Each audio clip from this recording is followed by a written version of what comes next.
जो इस्लाम को नहीं मानते, फॉलो नहीं करते, अल्लाह के सिवा किसी और को मानते हैं, शिर्क करते हैं, मुशरिक हैं या नास्तिक हैं, उनके लिए इस्लाम में क्या जगह है? जहन्नुम।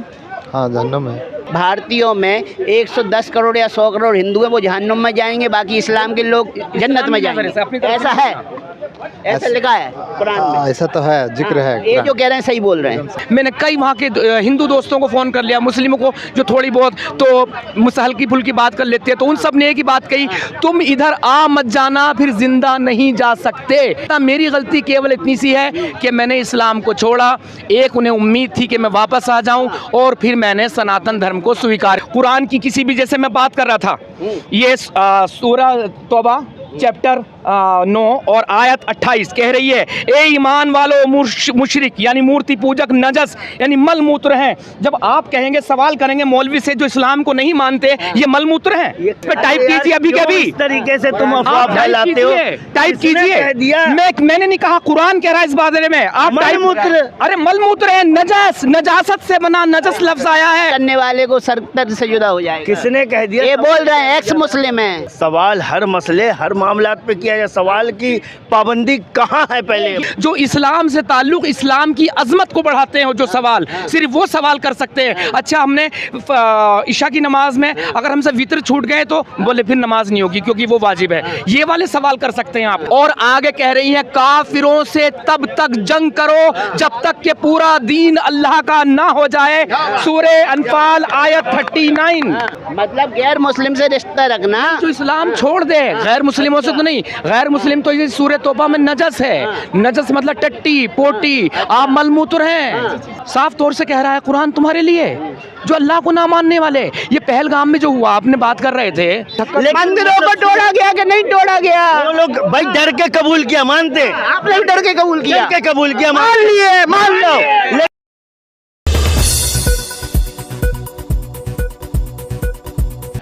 मत छोड़िए इस्लाम। आप एपीजे कलाम साहब जैसे मुसलमान बन जाइए, सोफिया कुरैशी जी जैसे बन जाइए, वीर अब्दुल हमीद साहब जैसे बन जाइए।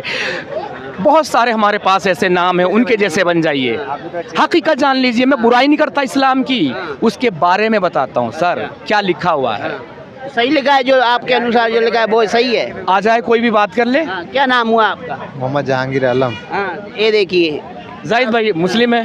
हाँ, माशाल्लाह। जो मैं बात बता रहा हूँ कि अब मैं भी मुस्लिम परिवार से हूँ, इस बात से इनकार नहीं कर सकते। मैं इनकार नहीं कर रहा हूँ कि खुद बताइए, जो इस्लाम को नहीं मानते काफिरों के लिए इस्लाम में क्या जगह है? क्या कहा गया?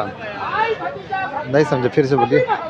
जो इस्लाम को नहीं मानते, फॉलो नहीं करते, अल्लाह के सिवा किसी और को मानते हैं, शिर्क करते हैं, मुशरिक हैं या नास्तिक हैं, उनके लिए इस्लाम में क्या जगह है? जहन्नुम। हाँ, जहन्नुम है। मतलब जो 140 करोड़ भारतीयों में 110 करोड़ या 100 करोड़ हिंदू हैं, वो जहन्नुम में जाएंगे, बाकी इस्लाम के लोग जन्नत में जाएंगे। ऐसा है, ऐसा लिखा है कुरान में। ऐसा तो है, जिक्र है। ये जो कह रहे हैं सही बोल रहे हैं। हाँ, और क्या बोल रहे हैं? कुरान में साफ तौर से अलग अलग जगह पर कहा गया है। नहीं, बहुत अच्छे सच्चे इंसान से। अब मैंने कहा ना, मुसलमान ईमानदार मुसलमान तो सच ही बोलेगा ना। नहीं, ईमान वो बात नहीं है, सच्चाई है। सच्चाई है ना। मतलब हम हिंदू लोग आपके लिए काफिर हैं? नहीं, अच्छा है। ऐसा काफिर नहीं। इंसानियत एक नहीं, कुरान में तो काफिर है ना। आपने कुरान खुद में बोला ना अभी। बोला, लेकिन ये तो नहीं बोला ना इंसान। नहीं, आपने नहीं बोला, लेकिन आपकी किताब तो बोल रही है ना, कुरान बोल रही है ना कि काफिर है, गैर मुस्लिम काफिर है। जहन्नुम में जाएंगे। आपने हाँ बोला ना अभी। हाँ तो बोला मैंने। ये सही है। देखो, अच्छा इंसान है, सच्चा इंसान है, कमी मुसलमान में है ही नहीं कहीं से कहीं तक। मैं साफ बोलता हूँ। आज आइए, आ जाइए भाई, आ जाइए। अब जो मैंने सच बोल के चले गए, ये तो अच्छी बात है। एकदम सच बोल गए, अच्छा इंसान है। मैं कहता हूँ ना, मुसलमानों में कमी नहीं, हमारे भाइयों में हाँ कमी है। अब देखिए, इस्लाम को जो छोड़ दे, मैं मुर्तद हो गया हूँ। ये है सूरह तौबा चैप्टर 9 आयत 23। ये क्या कह रही है? ए ईमान वालों, अपने माँ बाप और भाई बहन को अपना दोस्त ना बनाओ अगर वो ईमान की जगह कुफर को तरजीह दें, और तुम में से जो कोई ऐसा करेगा वही अत्याचारी, यानी कि एक मुसलमान अगर मुझसे रिश्ता रखता है तो अल्लाह की नज़र में वो जालिम है। मतलब गैर मुस्लिम से रिश्ता रखना, जो इस्लाम छोड़ दे, गैर मुस्लिमों से तो नहीं। गैर मुस्लिम तो ये सूरह तौबा में नजस है। नजस मतलब टट्टी पोटी, आप मलमूत्र हैं। अच्छा, जी, ऐसा भी लिखा है? ऐसा भी लिखा है जी।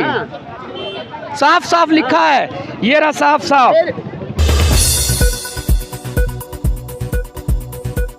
हाँ, तो भाई कैसे मैं धरने प्रदर्शन पर बैठूं? मतलब अल्लाह को अभी छोड़ा नहीं, अल्लाह को तो अभी भी आप पूज रहे हैं, इबादत कर रहे हैं अल्लाह की। देखिए, इस्लाम कोई छोड़ सकता है मगर इस्लाम उसे नहीं छोड़ता, क्योंकि इस्लाम पीछा नहीं छोड़ता, पूरा बायकॉट हो जाता है। कल तक जो मेरी माँ थी, बहन थी, बहू थी, बेटी थी, बीवी थी, बच्चे कच्चे थे, सब के सब रिश्ता तोड़ देते हैं, तो पीछा कहाँ छोड़ता इंसान का, फिर अपने घर परिवार की तरफ दिल आता है। मैं आज अपने घर नहीं जा सकता, मेरा मन कर रहा बहुत दिनों से जाने का। मैंने कई वहाँ के हिंदू दोस्तों को फ़ोन कर लिया, मुस्लिमों को जो थोड़ी बहुत तो हल्की फुल्की बात कर लेते हैं, तो उन सब ने एक ही बात कही, तुम इधर आ मत जाना, फिर जिंदा नहीं जा सकते। ये बात मैं जहाँ बिजनौर का हूँ, खास बिजनौर, तो जिंदा वापस नहीं जा सकता। मेरी गलती केवल इतनी सी है कि मैंने इस्लाम को छोड़ा।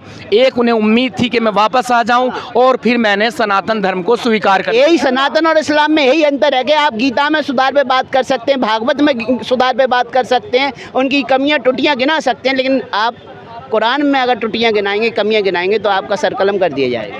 देखिए, जो राम के भक्त हैं, श्री राम के भक्त कहते हैं कि सीता मैया को श्री राम ने छोड़ के अच्छा नहीं किया, ये वो बोलते हैं। लेकिन यहाँ पर आप बुलवा कर देखिए कि यार मोहम्मद साहब ने 53 साल की उम्र में हमारे हुजूर सल्लल्लाहु अलैहि वसल्लम ने 6 साल की बच्ची से शादी की।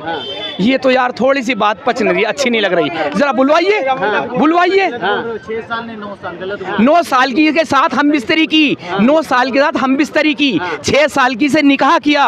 मैंने निकाह और हम बिस्तरी में भाई फर्क है। आप आ जाइए, अगर मुस्लिम भाई हैं तो बात कीजिए। ये चीज कोई अगर इस पर बात करने लगे ना, इस पर बात करने लगे तो काफिर हो गया, वो जहन्नुम में जाएगा, क्योंकि इस्लाम में सवाल नहीं किया जा सकता।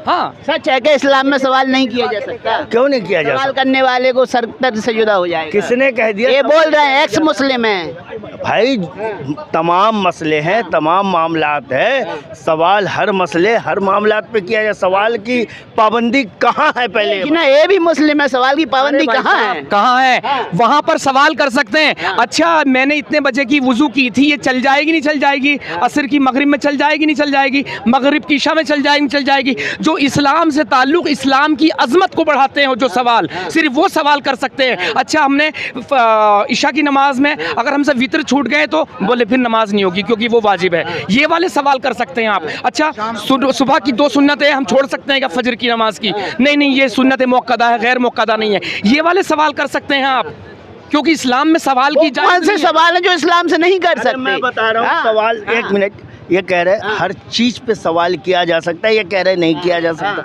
सवाल किया जा सकता है ना, जैसे आपने कहा मेरा वजू हुआ या नहीं हुआ, मेरी नमाज हुई या नहीं हुई, हर सवाल किया जा सकता है। ये कह रहे इस्लाम में सवाल नहीं किया जाता। यही तो मैं इनसे पूछ रहा हूँ, कौन से इन्हें वो सवाल बताओ जो नहीं कर सकते। मैंने भी तो यही कहा, ये सब सवाल कर सकते हैं आप। कुरान पे उंगली रखिए, कुरान की किसी भी, जैसे मैं बात कर रहा था, ये सूरा तौबा चैप्टर 9 और आयत 28 कह रही है, ए ईमान वालो मुशरिक यानी मूर्ति पूजक, नजस यानी मल मूत्र हैं। जब आप कहेंगे, सवाल करेंगे मौलवी से जो इस्लाम को नहीं मानते, ये मल मूत्र हैं। ये कहाँ से ले आए हो तुम? अरे कहाँ से लिया? आप कुरान से निकाल कीजिए, आप अपने इस पे टाइप कीजिए अभी के अभी। इस तरीके से तुम अफवाह फैलाते हो, टाइप कीजिए।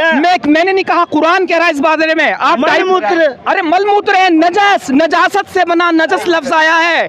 काफिर मुशरिक जो, आपने कुरान नहीं पढ़ी है कि आपने कुरान नहीं पढ़ी? भैया आयत नहीं पढ़ी। ये ज्ञानी लोग हैं, ये बहुत बड़े ज्ञानी है। देखो पूरा लेकर के आए हैं। आज जो है, आज सिर्फ और सिर्फ लोगों का एक मकसद हो गया। आतंकवाद का कोई धर्म नहीं होता, ऐसे ही काफिरों का कोई इस्लाम नहीं हो, कोई धर्म नहीं होता।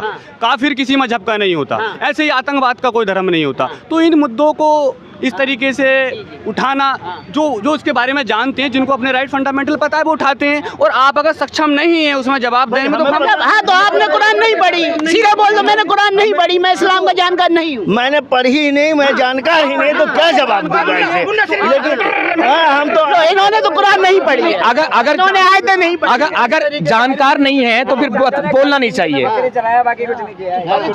नहीं, जानकार नहीं है तो फिर बोलना नहीं चाहिए। मैं तो सामने बात कर रहा हूँ, आपके पास भी 1.5 इंच 4 इंच का मोबाइल है, आप खुद टाइप कर लीजिए, और तो और sunna.com पे देख लीजिए, कुरान.com पे चले जाइए, सऊदी की ऑफिशियल वेबसाइट है, ऑफिशियल, वो गलत नहीं हो सकती ऑफिशियल वेबसाइट, उस पे देख लीजिए जो वहाँ की गवर्नमेंट ने बनाई है, इशू की है। अच्छा, एक बात मैं पूछ रहा हूँ, सिर्फ भैया से पूछ रहा हूँ कि अभी देखो मैं मुसलमान हूँ। ये भी मुसलमान है, एक्स मुस्लिम है, आप प्रेजेंट मुस्लिम है। हाँ, मैं प्रेजेंट मुस्लिम हूँ। मैं इनसे एक सवाल पूछता हूँ, जब दुनिया के अंदर मुस्लिम धर्म नहीं था, लोगों ने मुस्लिम धर्म में बिलीव क्यों किया? सब तो सनातनी थे, सब तो हिंदू थे। अब मेरे भी दादा परदादा का नाम निकालोगे, हिंदू ही निकलेगा, रामलाल, श्यामलाल, फलाने ठिकाने निकलेगा। लेकिन उन्होंने जो मुस्लिम धर्म अपनाया, इस्लाम अपनाया, आज पूरी दुनिया में इस्लाम की जनसंख्या दूसरे नंबर की है। पहले ईसाई है, दूसरे नंबर पे मुस्लिम है। तो आपको लग रहा है प्यार से लोगों ने इस्लाम अपनाया या आतंक से अपनाया? अरे आप एक सवाल का जवाब दो, प्यार से अपनाया या आतंक से अपनाया? अच्छा, आप कह रहे हैं पूर्वजों ने प्यार से अपनाया आतंक से? एक मिनट, आप कह रहे हो आतंक से, तो आतंक भारत के अंदर या दुनिया में कब था जब लोगों को इस्लाम धर्म स्वीकार करना पड़ा? ये बता दो, आतंक कब था?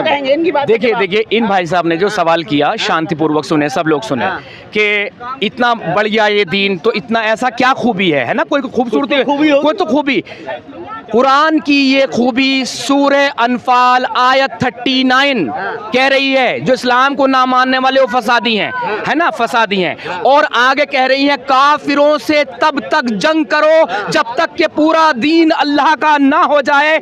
सूरह अनफाल आयत 39 बहुत खुद पढ़ लो। बहुत बढ़िया इन्होंने कहा। तो ये बताओ कि जब असलियत है ना, तो मैं तो इनसे पहले सवाल इनकी बात को तो पहलगांव वाले आतंकी भी सही साबित करके गए। मेरे सवालों का एक जवाब दे।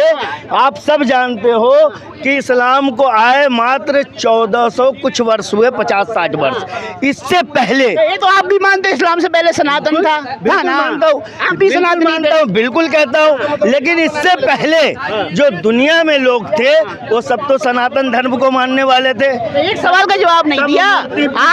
आपके पूर्वजों ने आतंक के डर से अपनाया या प्यार से अपनाया? अब मुझे बताओ कि आतंक का डर कब था? ये सवाल मैं आपसे करता हूँ, कोई बता।